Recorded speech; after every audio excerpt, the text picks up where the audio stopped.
Hello and welcome to health insight. আমি ধ্রুব। আজ আমরা এমন একটা বিষয় নিয়ে আলোচনা করব বা এমন একটা সমস্যা নিয়ে আলোচনা করব যে সমস্যা নিয়ে আমাদের ভারতবর্ষে প্রায় 20 কোটি মানুষ ভুগছেন। আমরা আজকে বাতের ব্যথা নিয়ে আলোচনা করব, বা আপনারা যেটাকে আর্থ্রাইটিস বলেন সেটা নিয়ে আলোচনা করব। আমরা আজকে জানার চেষ্টা করব আর্থ্রাইটিস কি, আর্থ্রাইটিস কত রকমের হয়, কোন কোন লক্ষণগুলো দেখলে আপনারা বুঝবেন যে আপনারা আর্থ্রাইটিসের সমস্যায় ভুগছেন, কখন চিকিৎসকের কাছে পৌঁছবেন, এর চিকিৎসা কি, এবং ঘরোয়া উপায়ে এটা থেকে কি কোনো রকম ভাবে নিস্তার পাওয়া যায়। আমরা সে বিষয়ে আজকে জানার চেষ্টা করব। আর এই বিষয়ে আলোচনা করতে আমাদের সঙ্গে আছেন আমাদের শহরের বিশিষ্ট রিউমাটোলজিস্ট ডক্টর সোনালী দে। নমস্কার ম্যাম। নমস্কার। হেলথ ইনসাইটার এই পডকাস্টে আপনাকে স্বাগত। তো প্রথমেই আমরা যেটা জানতে চাইবো যে বাতের ব্যথা এই জিনিসটা কি? আচ্ছা, বাতের ব্যথা বা আর্থারাইটিস সেটা হলো গিয়ে বেসিক্যালি জয়েন্ট আমাদের যে থাকে, জয়েন্টের ইনফ্লেমেশন বলতে পারি। ইনফ্লেমেশন এখন আপনাদেরকে যদি বোঝাতে হয়, তার মানে জয়েন্টে ব্যথা হবে, ফুলে যাবে, বা একটু গরম ভাব হতে পারে, বা চামড়ায় আপনি একটু চেঞ্জেস দেখতে পারেন, কোনো সময় লাল হয়ে গেল। ঠিক আছে, তো বেসিক্যালি জয়েন্ট ইনভলভ হয়। এখন জয়েন্টে বিভিন্ন হলো গিয়ে কার্টিলেজ আছে, সাইনোভিয়াম আছে, সেটা হলো গিয়ে ডিফারেন্ট ডিজিজ বা ডিফারেন্ট আর্থারাইটিস কন্ডিশনে সেই পার্টগুলো ইনভলভ হতে পারে। তো আপনাদের হলো গিয়ে ইজি টার্মিনাল মানে বুঝার জন্য সেটা হলো গিয়ে জয়েন্টের ব্যথা বা ফোলা, সেটা হলো গিয়ে আর্থারাইটিস। সেটা যে কোনো জয়েন্ট হতে পারে, যে কোনো সেটা জয়েন্ট হতে পারে, আঙুল, হাঁটু, কোমর, যে কোনো জয়েন্ট হতে আচ্ছা। পারে। স্পাইন হতে পারে, বা আপনার ছোট হাতের ছোট ছোট গাঁটগুলো হতে পারে, কবজি, রিস্ট যেটা আমরা বলি, এলবো জয়েন্ট, শোল্ডার জয়েন্ট, নি, অ্যাঙ্কেল, যে কোনো জয়েন্ট হতে পারে। সো সব জয়েন্ট যেগুলো যদি ফুলে যায় বা ব্যথা হয় সেটাকে আর্থারাইটিস বলা হয়। আচ্ছা, এটা কি বয়সজনিত সমস্যাই, নাকি এটা মানে ছোটদেরও হতে পারে? হ্যাঁ, এটা হলো গিয়ে দেখুন, দু রকমের আর্থারাইটিস হয়। একটা ইনফ্লেমেটরি, একটা আমরা নন ইনফ্লেমেটরি আচ্ছা, বলি। আচ্ছা। তো যেটা নন ইনফ্লেমেটরি হয় বা ডিজেনারেটিভ কন্ডিশন, যেরকম অস্টিও আর্থারাইটিস, ঠিক আছে, সেটা মোস্ট কমন ইনফ্যাক্ট ইন্ডিয়াতে বা ওয়ার্ল্ড ওয়াইড বলতে পারেন। ডিজেনারেটিভ প্রসেস মানে ওয়ের এন্ড টেয়ার, যেটা হলো গিয়ে বয়সের সাথে হলো গিয়ে আমাদের ভিতরের কার্টিলেজটা হলো গিয়ে ক্ষয়ে যায়, বা সাবসিকুয়েন্টলি কার্টিলেজ নষ্ট হয়ে গেলে হাড়টাও ক্ষয়ে যায়। তো এটা হলো গিয়ে ডিজেনারেটিভ কন্ডিশন। তো বয়সের সাথে প্রোগ্রেসিভলি বাড়ে, কিন্তু আজকাল দেখা গেছে আমাদের লাইফস্টাইল চেঞ্জেসের জন্য সেটা ইভেন আর্লিয়ার, ধরুন কিছু বছর আগে, ধরো 60, 70 বা 50 ইয়ার্সে দেখা যেত, সেটা এখন প্রোগ্রেসিভলি 35, 40 ইয়ার্সে আমরা অস্টিওআর্থারাইটিসের প্রবলেমে অনেকে ভোগে। কেন কি, ধরো ওভারওয়েট যদি বা ওবেসিটি, সেগুলোর জন্য হলো গিয়ে ইম্প্যাক্ট করে, মানে মোর যদি আপনার জয়েন্টে স্ট্রেস বা স্ট্রেইন হচ্ছে, যেটার জন্য ওয়ের এন্ড টের হচ্ছে। মানে ওবেসিটি থাকলে মানে হ্যাঁ, অবভিয়াসলি যে ওয়েট বেয়ারিং জয়েন্ট হ্যাঁ। আছে। তো অস্টিওআর্থাইটিস স্পেসিফিক্যালি যেরকম আপনার হিপ জয়েন্ট, নি জয়েন্ট বা স্পাইনে এফেক্ট করে, যেটাকে আমরা ধরো নি হিপ জয়েন্টে অস্টিওআর্থাইটিস বলা হয়। আর বা শির দ্বারা বা স্পাইন যদি এফেক্ট করে সেটাকে স্পন্ডালাইটিস বলে। অনেকে বলে আমার সার্ভাইকাল স্পন্ডালাইটিস আছে বা লাম্বার স্পন্ডালাইটিস আছে। সেগুলো অ্যাকচুয়ালি ডিজেনারেটিভ আর্থারাইটিস, মানে বয়সের সাথে হয়। বয়স জনিত কারণে যে ক্ষয়টা হচ্ছে তার কারণে তার হচ্ছে। কারণের জন্য, মানে osteoarthritis mainly disease of cartilage বলে। ঠিক আছে, তারপরে গ্র্যাজুয়ালি হলো গিয়ে জয়েন্ট এফেক্ট হয়, মাসেল টেন্ডেন্সও এফেক্ট হতে পারে। তো যেটা বুঝতে পারছি যে বয়স একটা কারণ মানে অস্টিওআর্থ্রাইটিসের, এটা তো মোটামুটি আমরা অনেকদিন থেকেই জানি। কিন্তু এই আর্থ্রাইটিস আর কত রকমের হয়? হ্যাঁ, এখন দেখেন হলো গিয়ে অটোইমিউন ডিজিজেস কয়েকটি থাকে, যেরকম rheumatoid arthritis. Osteoarthritis most common obviously, যেটা বললাম আপনাকে, মোস্টলি 30 to 40% পপুলেশনকে এফেক্ট করে। এখন বাদ বাকি আফটার দ্যাট যেটা নেক্সট কমন আর্থারাইটিস, সেটা রিউমাটয়েড আর্থারাইটিস, যেটা অ্যাডাল্টসে আমরা দেখি অ্যারাউন্ড 1% পপুলেশন ইজ এফেক্টেড। তো ওখানে কি হয়, পেশেন্ট বলবে গাঁঠে গাঁঠে ব্যথা, যেটা ছোট বড় গাঁঠে সব গাঁঠে ব্যথা। কমনলি আমরা দেখি হাতের আর পায়ের যে গাঁটগুলো থাকে সেগুলো ইনভলভ হয়, রিস্ট বা হাতের ছোট ছোট গাঁটগুলো, এগুলো ইনভলভ হবে। তাছাড়া এলবো, শোল্ডার, নি, সব গাঁঠেই এফেক্ট হতে পারে। তো পেশেন্টস টিপিক্যালি বলবে যে সকালে উঠে আমার একটু টান ভাব মনে হচ্ছে, সেটা আধ ঘন্টা বা 1 ঘন্টা একটু স্টিফনেস, যেটা স্টিফনেস বলা হয়, তার সাথে ফোলা ব্যথা থাকবে। তো সেটা ইনফ্লেমেটরি আর্থারাইটিস আচ্ছা। হলো গিয়ে রিউমাটয়েড আর্থারাইটিস, বাট অস্টিও আর্থারাইটিসে এটা নন ইনফ্লেমেটরি, মানে একটু ওনারাও বলতে পারেন একটু টান ভাব, জেলিং এফেক্ট, কিন্তু সেটা হলো গিয়ে ধরো 5-10 মিনিট থাকতে পারে। বাট টিপিক্যালি হলো গিয়ে যেগুলো অটোইমিউন ডিজিজ, যেটা রিউমাটয়েড আর্থারাইটিস, পেইন থাকবে, ব্যথা থাকবে, ফোলা থাকবে, এই সিমটমস গুলো থাকবে, হালকা হালকা একটু জ্বর ভাবও বলতে পারেন ওরা। মানে যে সিস্টেমটা আমাদের বিভিন্ন রোগ প্রতিরোধ করতে সাহায্য করে, মানে সেই সিস্টেমই আমাদের এই রকম ধরনের একটা ব্যথা জেনারেট করছে। ঠিক। হ্যাঁ, যেটাই রিউমাটয়েড আর্থারাইটিস। আচ্ছা। তো এখানে কি হচ্ছে, ইমিউন সিস্টেম, মানে অটোইমিউন ডিজিজ অনেকে না বুঝতে পারে, এখানে আমাদের কি হয়, যেহেতু কোভিড টাইমের পরে ইমিউনিটি কি হয় সবাই জেনে গেছেন, তো ইমিউনিটি এখানে হলো কি উইক বলবো না, ইমিউনিটি হলো কি আমাদের ইম্পেয়ার বা ডিসফাংশনাল হয়ে যায়, মানে আমাদের বডির ইমিউন সিস্টেমটা আমাদের নিজের জয়েন্টকে টার্গেট করছে বা অ্যাটাক করার চেষ্টা করছে, যেটার জন্য বাইরের ফরেন মানে বডি হিসেবে দেখছে আর কি, বাইরের ফরেন বডি হিসেবে দেখছে। ধরো কোনো ইনফেকশন হলে ইমিউন সিস্টেমটা সেটাকে নিউট্রালাইজ করে দেয়, যেন আমাদের ইনফেকশনটা বেশি না বাড়াবাড়ি হয়, আমরা মানে নিউমোনিয়া বা যে কোনো ইনফেকশন হলে কিওর হয়ে যায় ইমিউন সিস্টেম যদি ভালো থাকে। এখানে ইমিউন সিস্টেমটা আমাদের নিজের বডিকে ফরেন বডি হিসেবে দেখছে আর জয়েন্টগুলোকে এফেক্ট করছে। তো এখন দেখেন রিউমাটয়েড আর্থারাইটিস মোস্ট কমনলি জয়েন্টে এফেক্ট করে, কিন্তু সেটা যে খালি জয়েন্টের রোগ সেটা নয়, মানে চোখেরও সমস্যা হতে পারে, লাংসও এফেক্ট করতে পারে, স্কিনে এফেক্ট করতে পারে, নার্ভ এফেক্ট হতে পারে। তো এই অ্যাওয়ারনেসটাও লোকের জানা দরকার। তো এটা তো অটোইমিউন ডিজিজের একটা সমস্যা, এটা তো যে কোনো বয়সে হতে পারে। হ্যাঁ নিশ্চয়ই, তার জন্যই যেটা বলছি যে অনেকের হলে একটা মিসকনসেপশন থাকে যে বাতের সমস্যা বয়স হলেই হয়, বাচ্চাদের হতে পারে না। দেখেন আর্থারাইটিস একটা ছোট শিশুরও হতে পারে, সেটা হলো গিয়ে 4-5 মাস বয়স থেকেও হতে পারে, হলো গিয়ে জুভিনাইল আর্থারাইটিস যেটা বলা হয়।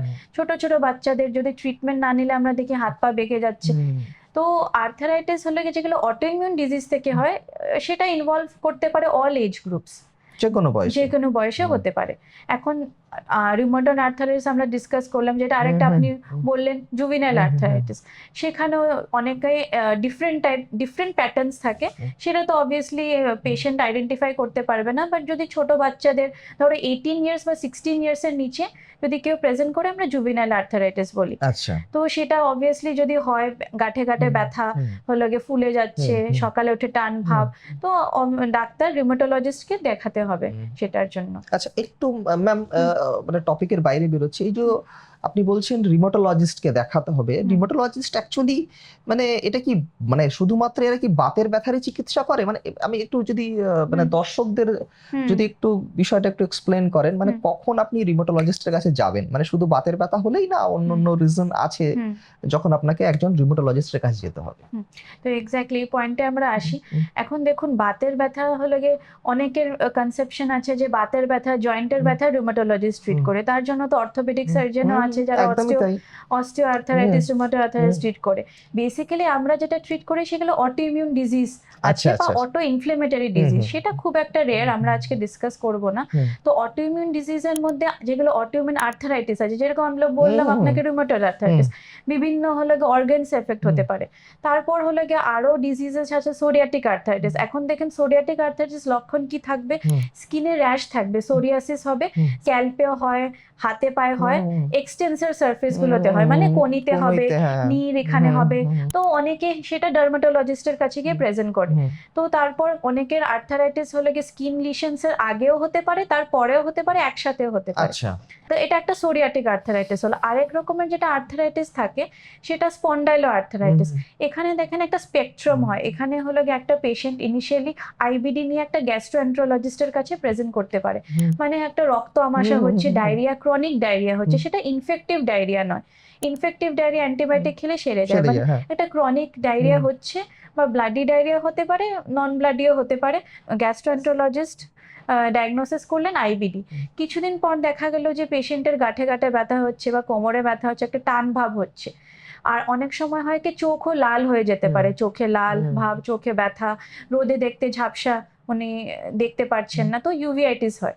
তো একটা স্পেকট্রাম অফ ডিজিজ, যেখানে ইউভিআইটিস, ইনফ্লেমেটরি বাওয়েল ডিজিজ এইসব হচ্ছে, সাথে হলো গিয়ে কোমরে ব্যথা, টান ভাব, বিভিন্ন পায়ে ব্যথা, ঘুম থেকে উঠে পায়ের গোড়ালিটা মাটিতে রাখলে ব্যথা করছে, তো এইটা একটা স্পন্ডালাইটিস স্পেকট্রামে আসে, আর যদি স্পেসিফিক্যালি শীট দ্বারা এফেক্ট হয় সেটা আমরা অ্যাক্সিয়াল স্পন্ডালোআর্থারাইটিস বা অ্যাক্সিয়াল স্পন্ডালোআর্থারাইটিস বলি। তো এই ধরনের আর্থারাইটিস কাদের হয়, যাদের ধরো বয়স 40 বা 45 ইয়ার্সের নিচে, আর আগে ভাবা যেত যে মেলস হুম। প্রিডমিনেন্ট হয় হুম। অ্যাক্সিয়াল বা অ্যাঙ্কাইলোজিং হুম। স্পন্ডালাইটিস। এখন দেখা গেছে মেলস ফিমেলস অলমোস্ট 1:1 রেশিওতেই আমরা দেখতে পাচ্ছি। আচ্ছা।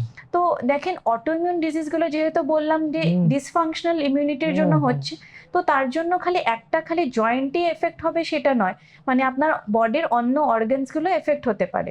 একদম। তো এখন আমরা কি কি ডিসকাস করলাম, রিউমাটয়েড আমরা ডিসকাস করলাম, আমরা সোরিয়াটিক জানতে পারলাম, বাচ্চাদের জুভিনাইল আর্থারাইটিস জানতে পারলাম, স্পন্ডাইলো আর্থারাইটিস জানতে পারলাম। তারপরে হলো গিয়ে আরো ডিজিজেস আছে যেটা লুপাস বা স্ক্লেরোডার্মা। তো লুপাস কি হয়, লুপাস একটা ডিজিজ যেখানে পেশেন্ট গাঁঠে গাঁঠে ব্যথা নিয়ে আসে, বা অনেক সময় র্যাশ থাকে, মানে ফ্রিকুয়েন্টলি ওনারা বলবেন যে মুখে ঘা হচ্ছে, বা রোদে গেলে গালে লাল ভাব হয়ে যাচ্ছে, বা স্কিনে গালের মধ্যে বা বিভিন্ন জায়গায় হাতে র্যাশ বেরোচ্ছে। তো ওই পেশেন্টগুলো র্যাশ হচ্ছে বা মুখে ঘা হচ্ছে, ওনাদেরও আর্থারাইটিস হতে পারে, গাঁঠে গাঁঠে ব্যথা হতে পারে। তারপরে পরবর্তীকালে কিডনি সমস্যা হতে পারে, বুকে জল জমে যেতে পারে। শুধুমাত্র এই অটো ইমিউন সিস্টেমটা ঠিকঠাক ওয়ার্ক করছে না বলে আপনার এত কিছু সমস্যা এত তৈরি কিছু করছে। সমস্যা হচ্ছে। আর্থারাইটিসটা একটা সিম্পটম, বলতে গেলে একটা সিম্পটম। 100 ডিজিজেস আছে যেটা হলো গিয়ে আপনার আর্থারাইটিস হলো গিয়ে নিয়ে ম্যানিফেস্ট করতে পারে। তো জাস্ট আমার আর্থারাইটিস বলার, যে আমার আর্থারাইটিস আছে, কোন ধরনের বা কোন রকমের আর্থারাইটিস আছে সেটা জানা খুবই ইম্পর্টেন্ট। একদমই তাই। কেন কি চিকিৎসা হলো গিয়ে প্রত্যেকটা আর্থারাইটিসের ডিফারেন্ট। তো লুপাসে যেরকম আপনি দেখছেন মাল্টি সিস্টেম ইনভলভমেন্ট হচ্ছে, বিভিন্ন অর্গানগুলো এফেক্ট হচ্ছে। তো এখন যদি জয়েন্ট ব্যথার সাথে কারো যদি স্কিনে র্যাশ হচ্ছে, মুখে ঘা হচ্ছে, ইউরিন করার সময় ফেনা ফেনা ভাব হচ্ছে, জ্বর আসছে হালকা হালকা, তো সেই আর্থারাইটিসটা লুপাস বা সিস্টেমিক লুপাস এরিথ্রোমেটোসিসের জন্য হতে পারে। এবং এটার জন্য আপনাকে একজন রিউমাটোলজিস্টের কাছে সঠিক চিকিৎসার জন্য যেতে হবে। আচ্ছা, অনেকেই বলেন, মানে এটা আমি এই কারণে জিজ্ঞাসা করলাম, অনেকেই বলেন যে আমি অনেক ডাক্তার দেখিয়েছি কিন্তু আমার ঠিক হচ্ছে না। মানে আমাদের এই ভিডিও করার উদ্দেশ্য এটাই যে যারা দেখছেন আমাদের ভিডিও তারা যেন বুঝতে পারেন যে আমার যদি বাতের ব্যথা হয় আমি কার কাছে পৌঁছবো। এবার যেটা প্রশ্ন থাকবে ম্যাম, যে আমরা তো এক শহুরে মানুষ, আমাদের কাজকর্মের প্যাটার্ন আলাদা, যারা গ্রামে থাকেন তাদের প্যাটার্ন আলাদা, তাদের কায়িক শ্রম অনেক বেশি আমাদের তুলনায়। তো এরকম কি দেখা গেছে যে শহরের মানুষদের এই সমস্যা বেশি আছে তুলনায় গ্রামের? এরকম কি কোনো বিষয় আছে নাকি যে কোনো জায়গার মানুষই এই ধরনের সমস্যায়, মানে আর্থ্রাইটিসের সমস্যায় ভুগতে পারে? না, দেখুন, যে কোনো মানুষই আর্থারাইটিসে ভুগতে পারেন, যেগুলো অটোইমিউন ডিজিজ, যেটা জেনেটিক প্রিডিসপোজিশন আছে বা ফ্যামিলি হিস্ট্রি আছে, অ্যাঙ্কাইলোজিং স্পন্ডালাইটিস বা রুমাটয়েড আর্থারাইটিস, সেটা দেখেন মডিফাইবল না, আমাদের হাতে আমরা কন্ট্রোল করতে পারবো না। সেটা যদি জেনেটিক হলো গিয়ে আপনার প্রিডিসপোজিশন, সেটা হবে, কিন্তু কিছু এনভায়রনমেন্টাল ফ্যাক্টরসও হলো গিয়ে সেটা রোল প্লে করে। এখন একটা ফ্যামিলিতে ধরো একজনের ধরো দুটো ছেলে আছে, তো একজনের আর্থারাইটিস, রুমাটয়েড আর্থারাইটিস হলো, একজনের হলো না, সেটা ডিপেন্ড করবে কোন এনভায়রনমেন্টে আছে। একজন ধরো শহরে থাকছে, একজন গ্রামে থাকছেন। তো শহরে যে থাকছেন হয়তো খুব প্রসেস প্যাকেজ ফুড খাচ্ছি আমরা, বা ধরো আদার এনভায়রনমেন্টাল টক্সিন, স্মোকিং, পলিউশন, বা ধরো লাইফস্টাইল, ধরো অ্যালকোহল কনজাম্পশন বা নিকোটিন যেটা স্মোকে থাকে, সেটা ইম্পেয়ার করে টক্সিসিটি বাড়ায়। তো প্রসেস, হ্যাঁ, ল্যাক অফ স্লিপ একটা ফ্যাক্টর আছে, এক্সারসাইজ হয় না। তো এক্সারসাইজ সেটা বলবো না যে গ্রামের ওনারাও খুব একটা, দেখেন খাটনি করাটা আলাদা আর স্পেসিফিক্যালি এক্সারসাইজটা আলাদা। তো এনভায়রনমেন্টাল ফ্যাক্টরটাও একটা প্লে করে in the background of genetic predisposition. তো আর্থারাইটিস, অটোইমিউন ডিজিজে এই দুটো ইন্টারপ্লে আছে, মানে জেনেটিক ব্যাকগ্রাউন্ড তার সাথে এনভায়রনমেন্টাল ফ্যাক্টর। তো আমরা এরকম কি কোনো খাবার আছে যে খাবারগুলো খেলে আমরা এই ব্যথাটা আমাদের একটু কম থাকবে, বা যে খাবারগুলো আমাদের অ্যাভয়েড করা উচিত যদি আমাদের বাতের ব্যথা থাকে, এরকম কিছু খাবার আছে, বা থাকলে মানে সেগুলো কি? আর ঠিক আছে, এখন দেখেন, যেটা আমি জাস্ট বললাম হেলদি ব্যালেন্স ফুড, সেটা ইন জেনারেল যে কোনো ধরনের আর্থারাইটিস বা যে কোনো নর্মাল ইন্ডিভিজুয়ালের সেটা ফলো করা উচিত। এখন গাউট বলে একটা আর্থারাইটিস আছে যেটা ইউরিক অ্যাসিডের জন্য হয়। হ্যাঁ, সেই আর্থারাইটিসে দেখেন স্পেসিফিক্যালি আপনার সি ফুড অ্যাভয়েড করতে হবে, ধরো চিংড়ি মাছ, পমফ্রেট, তারপর আপনার রেড মিট অ্যাভয়েড করতে বলা হয়, যে কোনো soft drinks, carbonated drinks alcohol consumption, এই জিনিসগুলো অ্যাভয়েড করতে হবে। ভেজিটেবল প্রোটিনে কিন্তু খুব একটা বাড়াবাড়ি ইউরিক অ্যাসিডের হয় না, যেটা আমি বললাম যেরকম সি ফিড আর রেড মিট, লাল মাংস, সেটা খুবই জরুরি যে আমরা কাট ডাউন করি। আর ইন এডিশন অ্যালকোহল কনজাম্পশন। অনেকে তো বলেন যে মুসুর ডালটা নাকি তাদের সমস্যা তৈরি করে, এটা কতটা সত্যি আমি জানি না। হ্যাঁ, সেটা তো দেখেন হলো গিয়ে মানে সাইন্টিফিক কোনো এভিডেন্স নেই। আর এটাও দেখা গেছে যে হলো গিয়ে ভেজিটেবল প্রোটিনে ইউরিক অ্যাসিডের সমস্যা বাড়ে না, মেইনলি অ্যানিমাল প্রোটিনে দেখা গেছে ইউরিক অ্যাসিডের সমস্যা বাড়ে। অনেকে বলেন যে আমার পূর্ণিমা বা অমাবস্যা হলে আমার ব্যথাটা বেড়ে যায়, মানে এটা কতটা সত্যি? সেটা এখন দেখেন অনেকেই বলছে, সেটা একটা দেখেন একটা মিথ হতে পারে, যেটা আমি বলবো যেহেতু জেনারেশনস থেকে পাস হয়ে গেছে, তখন কিছু একটা সিগনিফিকেন্ট ইভেন্ট যেটা ওরা কোরিলেট করছেন, হয়তো ব্যথাটা থাকছে বা পূর্ণিমা অমাবস্যা ওরা মনে রাখছেন তখন আশেপাশে ব্যথাটা হয়েছিল, কেন কি একটা ইম্পর্টেন্ট ইভেন্ট অনেক পুরনো যুগের লোকের জন্য, যে হ্যাঁ আমার সেই দিনে হয়েছিল ব্যথাটা, তো ওইভাবে কোরিলেট করে ওরা মনে রাখে।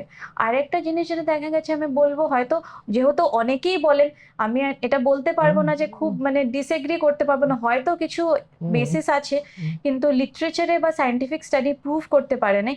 এখন দেখুন যেরকম যখন পূর্ণিমার সময় দেখা গেছে যে সমুদ্রতে হাই টাইড হয়, কেন কি হলো গিয়ে যখন ম্যাগনেটিক ফিল্ডটা বেড়ে যাচ্ছে পূর্ণিমার সময়, যেহেতু পৃথিবী সূর্য আর চন্দ্রমা একই লাইনে চলে আসছে, ইনক্রিজ ম্যাগনেটিক ফিল্ডের জন্য হাই টাইডটা হচ্ছে।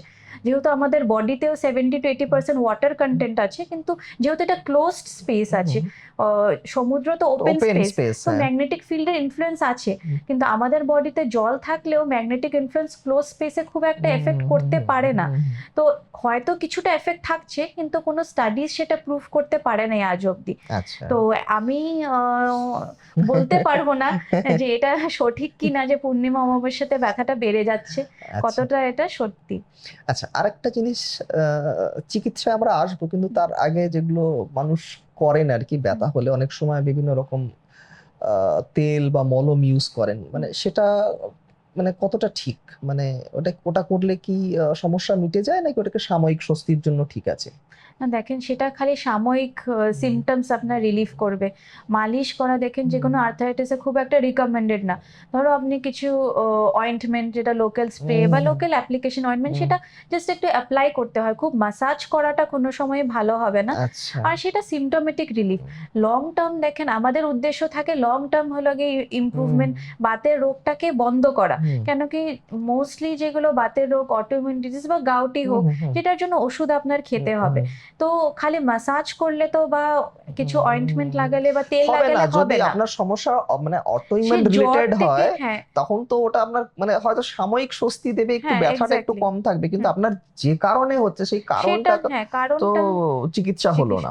সেটার জন্য অবভিয়াসলি আপনার হলো গিয়ে যেটা ওষুধ বা যে রকমের হলো গিয়ে চিকিৎসা দরকার, সেটাই হলো গিয়ে আপনার ডাক্তারের সাথে আলোচনা করে সেটা নিতে হবে। তো এবার ওটাই জানতে চাইবো ম্যাম, যে আমি বুঝতে পারছি যে আমার এই সমস্যাটা আছে এবং আমি চিকিৎসকের কাছে যাব, তো চিকিৎসকরা এই ধরনের যে সমস্যাগুলো মানে তাতে মানে তারা কিভাবে চিকিৎসা করেন আর কি?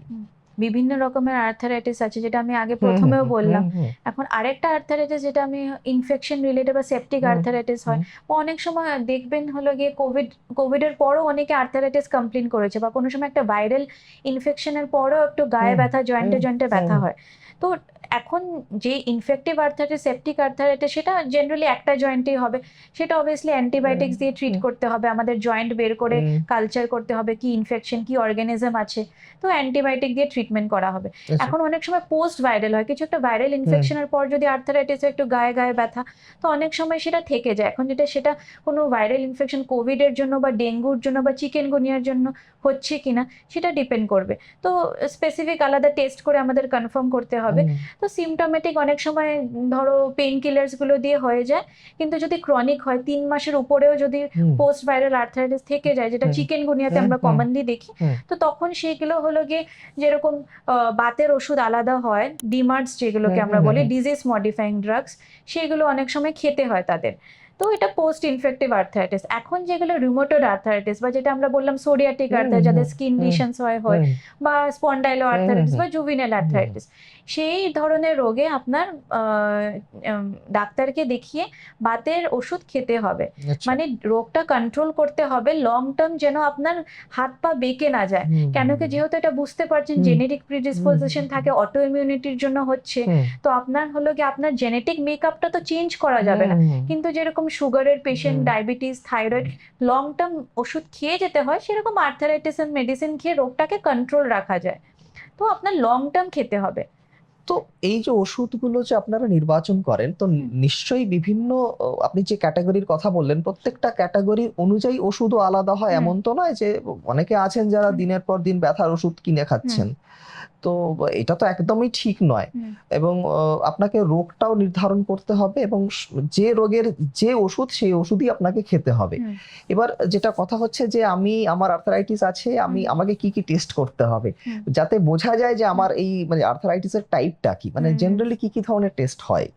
এখন সবাই জানে রিউমেটয়েড ফ্যাক্টর একটা টেস্ট হয়, সেটা অ্যান্টি-সিসিপি আছে, যেটা রিউমেটয়েড আর্থারাইটিসের জন্য দেখা হয়।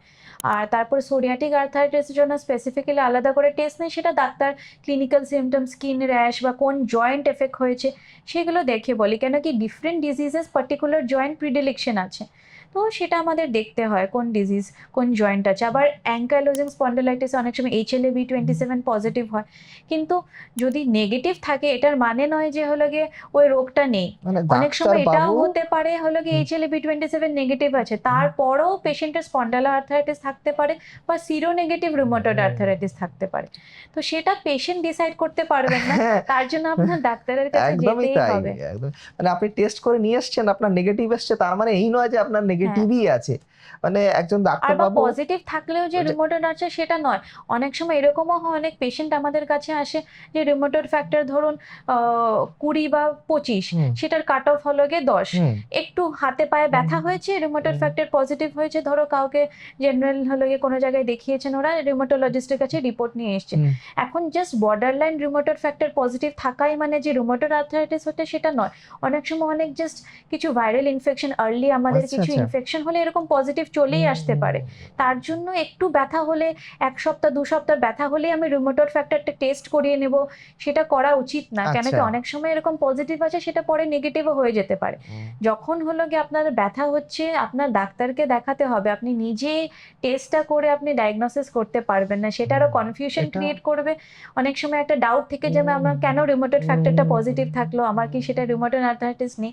আর তার উপর আরেকটা জিনিস যেটা আমি বলবো, 5% অফ নর্মাল পেশেন্টেরও বা এলডারলি পপুলেশনের রিউমেটয়েড ফ্যাক্টর পজিটিভ থাকতে পারে, কিন্তু তাদের কোনো ব্যথা নাও হতে পারে। তো এই জিনিসগুলো টেস্ট করে যে আমি একটা ডিজিজ লেবেল করে দেব সেটা কিন্তু হয় না। মানে এটা মানে একদম একটা কঠিন একটা বিষয়। কনক্লুসিভ, হ্যাঁ, মানে সবকিছু দেখতে হবে, আপনার সিমটম, ফিজিক্যাল এক্সামিনেশন করতে হবে, টেস্ট দেখতে হবে। ইন এডিশন অনেক সময় আমরা কনফার্ম করার জন্য এক্সরে বা জয়েন্টের আল্ট্রাসাউন্ড, MRI সেগুলো করাতে হয়, ইমেজিং টেস্ট করতে হয়। অনেক সময় যেরকম বললাম পায়ে জল জমে গেলে সেই জলটা বের করে টেস্ট করতে হয়। অনেক সময় যেরকম ইউরিক অ্যাসিডের সমস্যা হলে ইউরিক অ্যাসিডের ক্রিস্টাল দেখা যাচ্ছে কিনা মাইক্রোস্কোপে আমরা ওটা বের করে জলের মধ্যে টেস্ট করে দেখা হয়। তো সেই বিভিন্ন রকমের টেস্ট আছে ডায়াগনোস করার জন্য। আচ্ছা, তো এই যে আর্থারাইটিসের যে সমস্যাগুলো মোটামুটি তো সব মানে আমাদের ভারতবর্ষের মানে সমস্ত মানুষের মধ্যেই কম বেশি আছে। তো এবং এটাতে প্রচুর মানুষ ভুগছে, যেটা বললাম প্রায় 20 কোটি মানুষ ভুগছেন। তো এটা কি আমরা কি আগে থেকে কোনোভাবে প্রিভেন্ট করতে পারি? মানে কোনো প্রিভেন্ট করাটা একটু ডিফিকাল্ট, কিন্তু যেহেতু লাইফস্টাইল চেঞ্জেস, যেটা আমি বারবার এমফেসাইজ করতে চাইবো, লাইফস্টাইল চেঞ্জেস, আমরা প্রপার পোস্চার মেনটেন করা, ওয়েট রিডাকশন করা, এক্সারসাইজ করা, হেলদি ব্যালেন্স ডায়েট হলো গিয়ে খাওয়া, ইনক্রিজ আমরা যদি more of citrus foods, berries, তারপরে আপনার নাটস এগুলো খাই, তারপরে অ্যাভয়েড প্রসেস প্যাকেজ ফুড এগুলো অ্যাভয়েড করি, তারপরে কার্বোনেটেড ড্রিঙ্কস এগুলো যদি করি আমরা, লাইফস্টাইল চেঞ্জেস, এক্সারসাইজ, তাহলে অবশ্যই অনেকটাই আমরা এই ব্যথা হলো গিয়ে আর্থারাইটিস সমস্যা এগুলো কম করতে পারি। অনেকে আবার ভাবেন যে আমার তো গাঁটে গাঁটে ব্যথা, আমার ইউরিক অ্যাসিড আছে। তো ম্যাম এটা জানতে চাইবো যে গাঁটে গাঁটে ব্যথা মানে সেটা বাতের ব্যথা আর এই যে ইউরিক অ্যাসিডের ব্যথা, এই দুটোর মধ্যে কি তফাৎ আছে? নাকি এই ইউরিক অ্যাসিডটাও এই বাতেরই একটা ফর্ম? এখন দেখেন অনেকেই আসে যে আমার ইউরিক অ্যাসিড 6-7, হুম, আমার একটু হাতে পায়ে ব্যথা হয়েছে, আমি ইউরিক অ্যাসিডের ওষুধ খাচ্ছি। হুম, তো এটা কমনলি হয়, লোকে ইভেন ডাক্তারও পরামর্শ করে না, নিজেরা হুম, ইউরিক হুম, অ্যাসিড হুম, টেস্ট হুম। করে নেন বা ওষুধ খাওয়া শুরু নিজেরাই করে। ডায়েট ঠিক করে নেন যে হ্যাঁ, আমাকে এই অমুক লোকে বলেছে এইটা হ্যাঁ, খেতে না। ইউরিক অ্যাসিডের হ্যাঁ, প্রবলেম হ্যাঁ, হচ্ছে। হ্যাঁ, সেটা একদমই হুম, নয়। দেখেন ইউরিক অ্যাসিডের প্রবলেম যখন হয়, আপনার হলে গিয়ে কমনলি যেটা দেখা যায়, পায়ের যে গাঁট আছে, বুড়ি হুম, আঙুলটা হুম, সবচেয়ে বেশি কমনলি এফেক্টেড হুম, হয়, বা হাঁটু। হুম, হলো গিয়ে হাতে পায়ে ব্যথা হওয়াটা ইউরিক অ্যাসিডের প্রবলেম বা গাউট নয়। তো সেই ব্যথাটা ফুলে যাবে, ব্যথা হবে, লাল হয়ে যাবে, অনেক সময় জ্বরও চলে আসতে পারে হুম, গাউট হুম, যদি হয়। হুম, জাস্ট একটু গায়ে হুম, হাতে পায়ে ব্যথাটা, সেটা কিন্তু ইউরিক অ্যাসিডের সমস্যা নয়। আচ্ছা, আর ইউরিক অ্যাসিড একটু বেশি থাকলে 6-7 আমি ব্যথার ওষুধ, ইউরিক অ্যাসিডের জন্য ওষুধ হুম, খেয়ে নিলাম, হুম, সেটা একদমই করা উচিত না। হলো ইউরিক অ্যাসিডের সমস্যা বা গাউট একদমই হুম, আলাদা বিষয়। আলাদা জিনিস। আর যেটা হয়, ইউরিক অ্যাসিড লেভেল যদি 9 বা 10 এর কাছাকাছি হুম, থাকে, হুম, আর যদি রিস্ক ফ্যাক্টরস থাকে, যদি ক্রনিক হুম, কিডনি হুম, ডিজিজ হুম, মানে হুম, আছে, বা কোনো হার্টের হুম, প্রবলেম আছে, বা কিডনি স্টোন হয়েছে, সেটা ইউরিক অ্যাসিডের জন্য। হুম, ওদের জন্য যদি কোনো গাঁঠে ব্যথা ব্যথা নাও থাকে, বা ইউরিক অ্যাসিড যদি 9-10 থাকে, মানে হুম, এসিম্পটোমেটিক হুম, পেশেন্ট, হুম, ওদেরকে আমরা ইউরিক অ্যাসিডের ওষুধ রিকমেন্ড করা হয়, মানে কিডনি হুম, সমস্যা হুম, বা ধরো হার্টের হুম, সমস্যা। হুম, কিন্তু হাতে পায়ে ব্যথা 6-7 ইউরিক অ্যাসিড লেভেল আছে, একটু বর্ডার লাইন বেশি, হুম, সেটার জন্য ইউরিক অ্যাসিডের সমস্যার জন্য ওষুধ খাওয়ার প্রয়োজন নয়। হুম, গাঁঠে গাঁঠে ব্যথা ফোলা হবে, হুম, খালি জাস্ট ব্যথা হয়ে গেল, সেটা সারা শরীরে ব্যথা আছে, অনেকে এটাই ভেবে ইউরিক হুম, অ্যাসিডের চিকিৎসা শুরু করে হুম, দেয়। হুম। এই যে আপনি চিকিৎসার কথা বলছেন, তো হুম। এই ধরনের চিকিৎসায় আমরা শুনেছি যে স্টেরয়েডের ইউজ হয় খুব। তো স্টেরয়েড তো ধরুন এই চিকিৎসার একটা পার্ট। কিন্তু আমরা যারা সাধারণ মানুষ যারা আছে অনেক হুম, ক্ষেত্রেই আমরা দেখেছি যে, আমরা এই ওষুধগুলো খেতে থাকি দিনের পর দিন হুম। এবং ডাক্তারকে না জানিয়েই। তো এটা কতটা ঠিক? দেখুন, স্টেরয়েড ওষুধ আমাদের যেকোনো অটোইমিউন হুম, আর্থারাইটিস হুম, যেগুলো হয়, সেটা শর্ট কোর্সের জন্য দেওয়া হয়। হুম, হুম, যেহেতু আমাদের যেগুলো ডিমার্টস বলা হুম, হয়, হুম, হুম, এই ওষুধগুলো কাজ করতে মোটামুটি 4 to 6 উইক সময় হুম, হুম, লাগে। ফর দ্যাট শর্ট পিরিয়ড পেশেন্টের জন্য ব্যথাটা কন্ট্রোলে থাকে, আর ইনফ্লেমেশনটা কমানোর জন্য স্টেরয়েড দেওয়া হয়। তারপরে গ্র্যাজুয়ালি পাওয়ারটা কমিয়ে বন্ধ করা হয়। তো এটা বোঝা খুবই ইম্পোর্টেন্ট যে লং টার্মের জন্য স্টেরয়েডটা খুবই ক্ষতিকারক। কেন কি হলো গিয়ে হাড় ক্ষয়ে যেতে পারে, অস্টিওপোরোসিস হতে পারে, ইনক্রিজ চান্সেস অফ ইনফেকশন বেড়ে যায়, স্কিন ডিজিজেস হতে পারে, ফাঙ্গাল হুম, ইনফেকশন, হুম, বা হুম, ওভারঅল লং পিরিয়ড স্কিন পাতলাও হয়ে যায়, থিনিং হয়ে যায়। তো বিভিন্ন রকমের ইনফেকশনের চান্স বেড়ে যায়। তো দীর্ঘদিন ধরে স্টেরয়েড খাওয়াটা হলো গিয়ে খুবই ক্ষতিকর।